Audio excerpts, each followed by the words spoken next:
Hello friends, learning Bengali class में आप सभी का फिर से स्वागत है।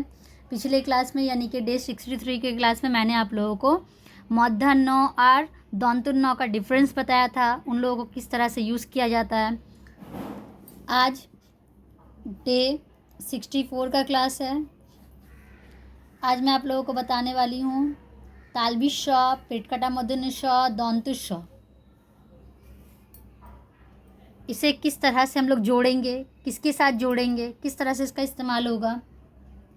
तो देखिए, इसका कुछ रूल है, मैं आप लोगों को रूल बताने वाली हूँ, लेकिन एक छोटी सी रिक्वेस्ट है कि वीडियो को स्किप ना करते हुए वीडियो को पूरा ज़रूर देखिएगा। अगर आप लोग वीडियो को पूरा नहीं देखेंगे तो आप लोगों को समझ में नहीं आएगा। आइए शुरू करते हैं। फर्स्ट रूल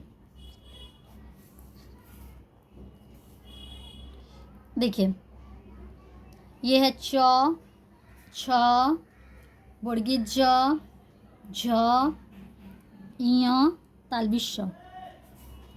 उसके बाद देखिए, ये है ट, ठ, ड, ढ, मूर्धन्य, पेटकाटा मूर्धन्य श। उसके बाद त, थ, द, ध, दंतुर्ण, दंतु स। इसे अब अच्छी तरह से समझिएगा। मान लीजिए कि च, छ, बड़गी ज, झ, इय और तालबी श, ये लोग 6 भाई है, ठीक है। ट, ठ, ड, ढ, मूर्धन्य और पेटकाटा मूर्धन्य श, ये लोग 6 भाई है। त, थ, द, ध, दंतुर्ण, दंतु श, ये लोग 6 भाई है। अब देखिए, ये च, छ, बड़गी ज, झ, इय, इन लोगों की मम्मी कौन है? इन लोगों की मम्मी है तालू। क्यों तालू इन लोगों की मम्मी है? क्योंकि जब हम लोग पढ़ते हैं त, थ, च, छ, बड़गी ज, झ, इय, तालबी श, तो हम लोग का जीभ जो है तालू में जाकर टच करता है। आप लोग एक बार पढ़िए, च, छ, बड़गी ज, झ, इय, तालबी श, तो वो क्या हो रहा है? वो तालू में जाके टच कर रहा है, ठीक है। इसीलिए इसे कहा जाता है तालव्य ध्वनि या तालव्य वर्ण। ध्वनि क्या होता है? देखिए, जो हम लोग बोल रहे हैं, जो हम लोग का आवाज़ जो गला से निकल रहा है, हम लोग का मुंह को कहा जाता है बाक जंत्र। जो बात कर रहे हैं उसको बाक कहा जाता है। तो हम लोग का जो आवाज़ जो निकल रहा है इसे ध्वनि कह रहे हैं। जैसे हम लोग बोल रहे हैं क, ख, ग, तो ये ध्वनि है, आवाज़ निकल रहा है। वही क, ख, ग ये सब जब हम लोग लिखेंगे ना तो उसे वर्णों कहेंगे, ठीक है। तो इसे कहेंगे, इस लाइन को तालव्य ध्वनि। अब देखिए, ये है ट, ठ, ड, ढ, मूर्धन्य, पेटकाटा मूर्धन्य श, ये लोग 6 भाई है। इन लोगों की मम्मी कौन है? इन लोगों की मम्मी है मूर्धा। देखिए, तालू का जो पीछे वाला हिस्सा है ना उसे मूर्धा कहते हैं। जब हम लोग प्रोनाउंस करते हैं, आप लोग पढ़िए, ट, ठ, ड, ढ, मूर्धन्य, पेटकाटा मूर्धन्य श, तब देखिए जो हम लोग का जीभ है ना उलट कर तालु में, सॉरी, मूर्धा में जाकर टच कर रहा है। तो ये मूर्धा में जाकर टच कर रहा है, इसीलिए ये लोग की मम्मी है मूर्धा।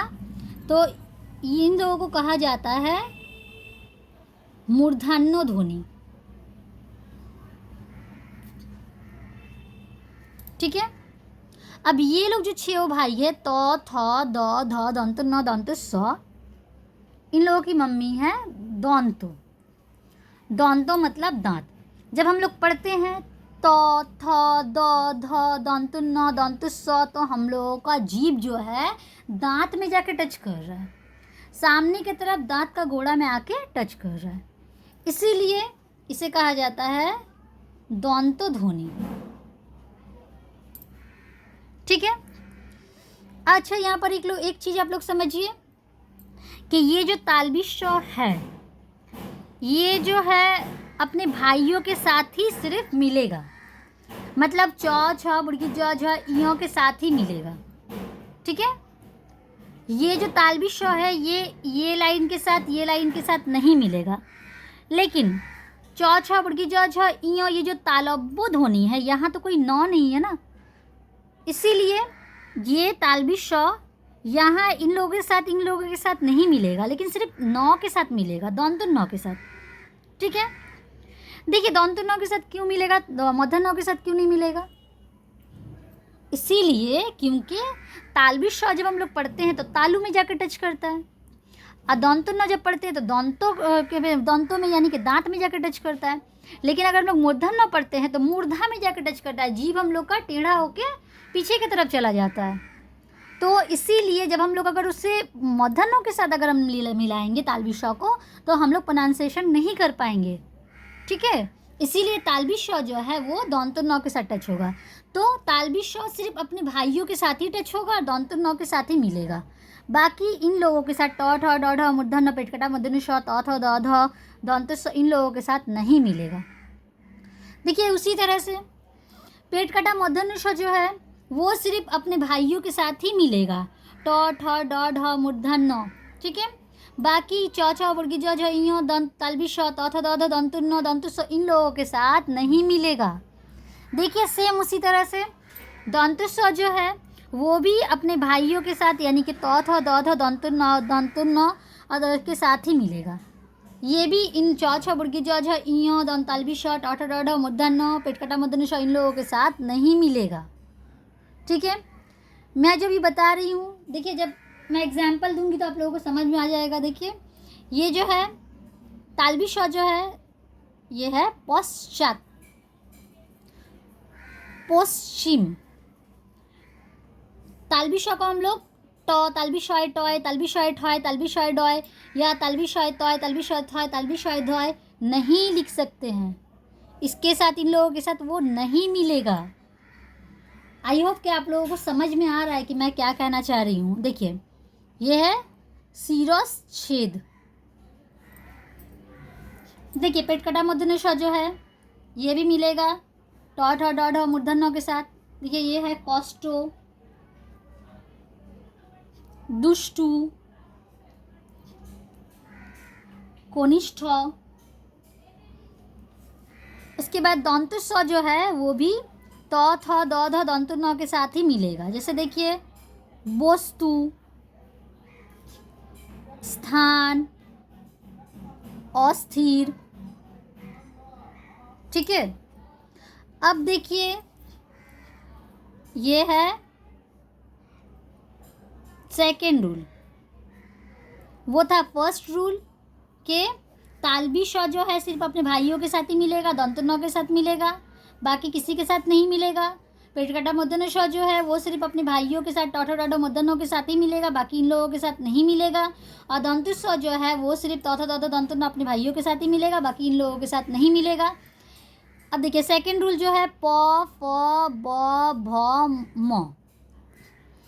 तो प फ ब भ म में तालवी श पेटकटा मूर्धन्य श दंतु श तीनों इन लोगों के साथ मिलेगा, ठीक है, क्योंकि ये लोग अलग फैमिली है, ये लोग अलग फैमिली है।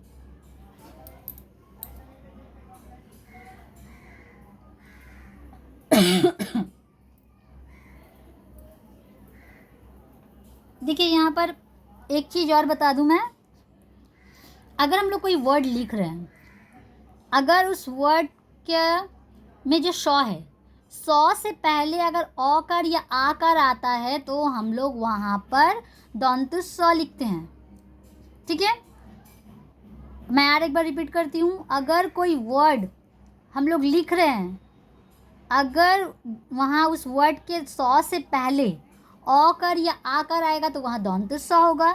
अगर उस वर्ड से पहले ह्रस्वईकार दीर्घईकार या ह्रस्वकार दीर्घोकार आएगा तो वहाँ पर पेटकटा मूर्धन्य श होगा।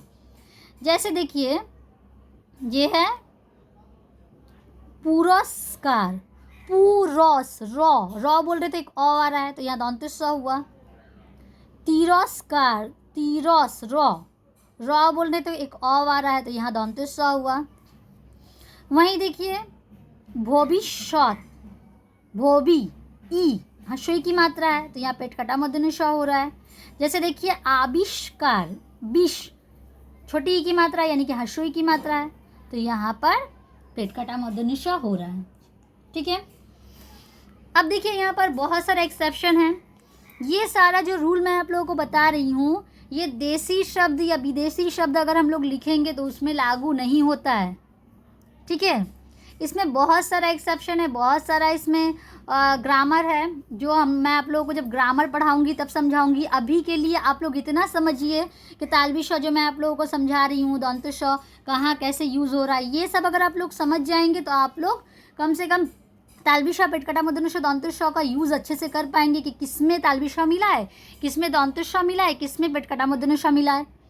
अब देखिए यहाँ पर कुछ एक्सेप्शन है, और ये एक्सेप्शन ये है कि अगर कहीं पर अगर हम लोग देखेंगे कि सात अगर होगा, ये सात बोल के अगर कोई वर्ड होगा तो वहाँ पर हमेशा दंत श का इस्तेमाल होगा। जैसे कि ये धूली सात, अग्नि सात, भूमि सात, सात वाला जितना वर्ड होगा दंत स अगर खंडत्व तो वह वो सब वर्ड में दंत श होगा। और जहाँ पर भी स्फुर अगर होगा, अगर कहीं भी किसी भी वर्ड में स्फुर या स्फुट होगा तो वहाँ भी दंत श होगा। जैसे फॉर एग्जाम्पल को बोलते हैं उदाहरण, उदाहरण मतलब एग्जाम्पल। जैसे देखिए परिस्फुटो, ठीक है, विस्फोरक,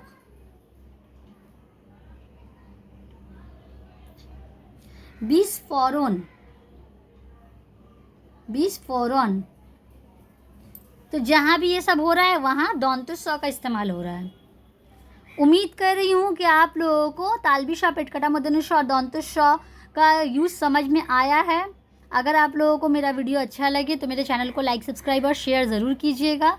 अब मिलते हैं नेक्स्ट वीडियो में। अल्लाह हाफिज़।